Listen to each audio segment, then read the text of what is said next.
పూజ చెయ్యాలనుకున్నప్పుడు ముందుగా మనం ఈశ్వరుని ముందు కూర్చొని దీపారాధన చేసిన తర్వాత మనం మొట్టమొదట చేయాల్సిన పని ఆచమనం. స్నానం అనేది మనకి బాహ్య శరీర శుద్ధినిస్తే ఆచమనం అనేది మనకి ఆత్మశుద్ధిని కలిగిస్తుంది. నేను చూపించిన విధంగా చేతిని గోకర్ణాకృతిలో పెట్టి అందులో 3 సార్లు నీళ్లు పోసుకొని భగవన్నామాలు చెప్తూ తీసుకుంటాం.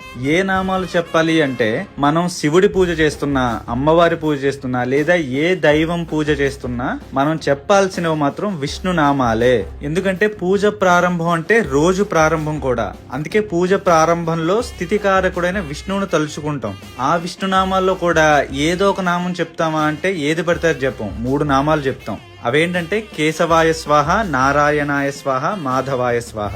ఎందుకు ఆ 3 నామాలే చెప్తాం? విష్ణు అనో రామ అనో చెప్పొచ్చు కదా అంటే, ఈ సృష్టిలో ఉన్న మొత్తం 84 లక్షల జీవరాశుల్లోకి మనిషిని సెపరేట్ చేసేది మాట. మిగతా జీవులన్నీ శబ్దాన్ని చేయగలవు తప్ప అక్షరాన్ని పలకలేవు. అక్షరాన్ని పలకడం, ఆ అక్షరాల ద్వారా భగవన్నామాన్ని స్మరించడం అనే వరాలు మనిషికి మాత్రమే ఇచ్చాడు పరమేశ్వరుడు. అలా భగవన్నామాన్ని పలకడానికి కారణంగా ఉండే 3 స్వరస్థానాలు అంటే గొంతు, నాలుక, పెదవులు.